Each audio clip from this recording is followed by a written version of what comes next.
Saya insya Allah selalu sholat sunat taubat, sholat sunat hajat, sholat sunat tahajud tiap malam.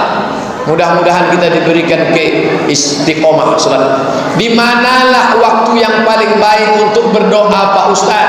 Setelah setiap selesai sholat itu, atau saya selesaikan semua sholat, atau di akhir sholat? Kapan waktu paling baik berdoa?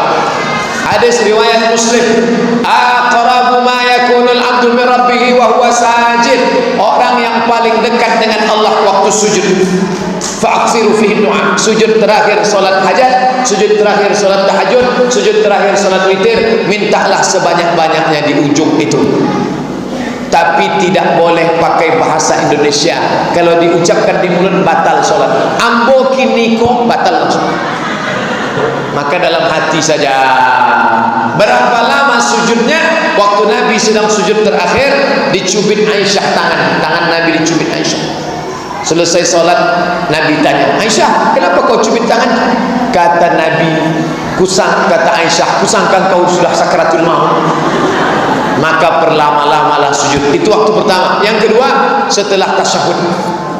Fil alamina innaka hamidul majid. Allahumma ighfir li ma qaddamtu wa ma akhartu wa ma asrartu wa ma a'lantu wa ma asraftu wa ma anta a'lamu bi minni antal muqaddim wa antal muakhir la ilaha illa anta subhanaka inni kuntu minaz zalimin. Allahumma inni a'udzubika min 'adzabi jahannam wa min 'adzabil qabri wa min fitnatil mahya wal mamat wa min syarri fitnatil masiihid dajjal. Allahumma a'inna 'ala dzikrika wa syukrika wa husni ibadatik. Tambahkanlah apa yang mau diminta. Selesai itu, selesai salat, angkat tangan. Saya tak bisa bahasa Arab Pak Ustaz. Doa itu cuma 4 yang bahasa Arab.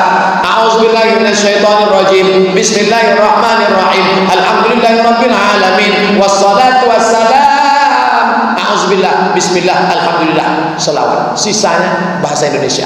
Anakku sedang sekolah di Yogyakarta, ya Allah, jauhkan dia dari Syiah, jauhkan dari kelompok sesat, jauhkan dari aliran kebatinan. Jangan sampai dia ikut Ki Gendeng Pamungkas di Joko Bodo. Jangan sampai dia ikut penggandaan uang. Jangan sampai dia kena narkoba. Cepatlah dia selesai S1, nilai IP-nya 4, pulang ke Pekanbaru bisa dia jadi PNS, honorer, tak apa-apa, tapi jangan lama-lama. Saya tak bisa doa kalau pakai bahasa Indonesia Pak Ustaz. Bahasa awak dan rancaknya iko banyak banan akan dimintakan anan pak tetamu alun balaki anak kedua alun babinin angkat tiga bacarai pulau. Iki wes kurang-kurang dino pojok erong tekop ye iki wes ngalor ngidul ngetan ya Allah. Bagaimana cara menasehati dan mengajak anak sholat? Karena anak saya tak mau sholat sama sekali, bahkan sholat Jumat pun tak mau Pak Ustaz. Muru auladakum bis shalah, suruh anak kamu salat wahum abna'u sab'a, 7 tahun suruh. Wadribuhum fil asra, umur 10 pukul, umur 7 suruh, umur 10 pukul. Kalau dia tak mau juga usir. Kamu uang sekolah, uang kuliah, kunci motor, uang bensin, APBD potong 25%. Ikut cakap saya. Kenapa anak ini berani melawan? Karena dari kecil tidak dididik. Kalau hendak membentuk bulu, bentuklah dari rebung. Rebung yang bisa dibentuk. Kalau sudah jadi bambu kuning, dia akan pecah. Ini masih rebung, bisa dibentuk. Tapi kalau dia sudah jadi bambu, ada 2 kemungkinan. Kalau tidak, dia patah, kepala awak pecah. Umur saya sekarang 39 tahun. Nanti tahun 2017 40 tahun. Tapi dengan emak saya masih takut. Kalau emak saya manggil Mat, sini. Emak saya tak manggil Ustaz, manggil nama aja. Mat, sini dulu. Waang jangan berzina. Aku ni Ustaz ni Mak. Ustaz pun banyak setan. Sampai hari ini mak saya main panggil, sini. Masih takut lagi sama. Maka saya heran nengok ibu-ibu ngaju, anak saya kok nggak takut, berarti ada something wrong, ada kesalahan dari awal. Ini udah salah setting ini. Kenapa bisa terjadi? Ingat, kejahatan terjadi bukan hanya karena ada niat dari pelakunya, tapi juga karena ada kesempatan. Waspadalah, waspada. Bagaimana Pak Ustaz kalau suami saya rajin sholat tapi tak pernah baca Quran? Iqra'ul Quran, bacalah Al-Quran. Fa innahu ya'ti yaumal qiyamah. Quran itu akan datang pada hari kiamat. Syafi'an li ashabi, dia akan memberikan syafaat pertolongan. Bacalah Al-Quran. One day, one juz, 1 hari 1 juz. Kalau tak sanggup satu hari satu juz, one day half juz, satu hari setengah juz. Kalau tak sanggup, one day one page, satu hari satu halaman. Ikut program Odoj, one day one juz, motivasi. Yang penting baca Quran. Belum sanggup baca semua Quran, baca hatinya Quran. Yasin. Man qara'a Yasin fi lailatin, siapa yang baca Yasin pada suatu malam, asbaha maghfuran lah, pada waktu subuhnya dia sudah diampuni Allah. Awal-awalnya Yasin, habis itu Al-Kahfi malam Jumat, habis itu juz Tabarak. Siapa yang baca 30 ayat sebelum tidur malam, tabarakalladzi biyadihil mulku wa huwa ala kulli syai'in qadir, dijauhkan dari azab kubur. Membaca surat Al-Waqiah, dijauhkan daripada miskin susah melarat. Dipahami maknanya, membangkitkan semangat etos kerja. Tapi dia bukan mantra, bukan dibaca-baca tiba-tiba datang duit dari atas, bukan. Itu namanya Dimas Kanjeng. Pak Ustadz, bagaimana bila anak perempuan saya yang sudah menikah tidak memakai jilbab? Apakah masih tanggung jawab kami sebagai orang tua? Ya, tanggung jawab orang tua kepada anak dua. Mati anak itu duluan atau kita mati duluan. Adapun dia menikah, dulu dia di rumah kita pakai jilbab, di rumah kita dia sholat. Setelah nikah tiba-tiba jilbabnya melayang, pakaiannya setengah tiang, pakai baju you can see, kamu can bisa see menengok, you can see kamu bisa menengok ke tiak mini saya. Maka kita wajib panggil dia, hai anakku duduk sini, hai menantuku duduk sini. Mau dibawa kemana hubungan ini? Hah? Hei menantuku, ini anakku ini bukan dapat kau di tong sampah, ini ku didik 9 bulan 10 hari di sini, 2 tahun ku susukan. Tiba-tiba kau datang hanya membawa cincin emas 1 gram, itu pun masih kredit. Enaknya kau menyuruh dia buka jilbab. Maka kau mesti takut pada Allah. Makanya sebelum menikahkan anak itu, menantu itu di fit and proper test. Apa yang pertama ditengok? Agama. Nih, yang masih punya anak-anak gadis yang akan menikah, hai saudara-saudaraku, bapak ibu saudaraku yang kusayangi sekalian, mau menikahkan anak, yang pertama tengok agamanya. Allahumma inna nas'aluka salamatan. Ini ibunya sudah datang anak lajang buka gorden, tengok pakai mobil mewah. Ikolah yang nampak malam tadi waktu istikharah, Pak. Jadi nikahkan sama ini. Entah tak sembahyang, tak perlu tanya sholat tak sholat, yang penting kita nikahkan. Akhirnya dinikahkanlah sama orang yang tak sholat. Disuruhnya buka jilbab, disuruhnya ninggalkan sholat, disuruhnya rambut rebonding, disuruhnya pakai keriting. Macam anak Ahmad Albar, anak kita tuh jadi rusak agama.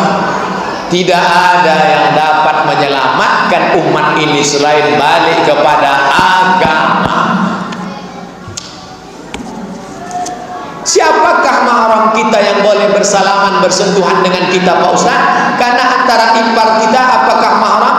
Dengan guru, dengan murid? Karena banyak orang sembarangan salaman. Saya dengan mahasiswi tidak. Tapi anak-anak MDA ini kalau salaman, kan anak kecil, menengok anak-anak ingat kita anak di rumah, menengok mahasiswi lupa bini kita. Jangan kena alasan murid. Ingat, talbisu iblis, setan sedang bermain. Dia sudah akhir balik, tangannya lembut, ada getaran-getaran syahwat. Saya tak bersyahwat, Pak Ustaz. Berarti homo. Hati-hati. Nah, adapun adik ipar, kata Nabi, jangan kalian dekat-dekat. Wa kaifal hamu? Alhamu al-maut. Alhamu al-maut. Ipar itu mati, kata Nabi. Ipar mati. Kenapa ipar itu disebut mati? Saya nikah dengan kakaknya, saya mesra dengan adik ipar. Ini kalau sempat terjadi mati. Kisah nyata, true story. Bertanya ke saya, Pak Ustaz, boleh saya nikah lagi? Boleh. Suruh izin, surat izin atasan. Tapi kalau saya menikah hancur rumah tangga ini, Pak Ustaz. Kenapa? Yang suka sama saya itu adik ipar saya. Tengok, sudah macam adik saya, sudah macam adik saya, sudah macam. Berapa lama yang awalnya macam menjadi macam-macam. Hati-hati. Adik ipar, Ustaz punya adik ipar? Punya. Pernah Ustaz salami sekali? Haram, tak pernah salam. Asal dia mau salaman. Jaga. Aneh kata orang, Ja'al Islam gharibun, Islam di waktu datang dulu pertama kali aneh, fasawfa yakunu ghariban, di akhir zaman dia akan aneh. Fatuba lil ghuraba, berbahagialah orang yang dianggap aneh. Kita mulai dari keluarga diri kita sendiri. Ada ipar tak disangka. Bagaimana orang sekarang banyak menitipkan anaknya ke orang tuanya karena dia bekerja dan istri bekerja.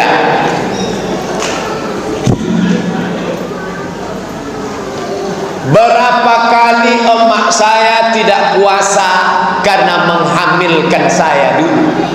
Berapa hari puasanya tinggal karena saya menyusu dengan dia. Saya tanya ke emak saya, "Mak, ya, waktu mak membesarkan aku berapa hari tinggal?"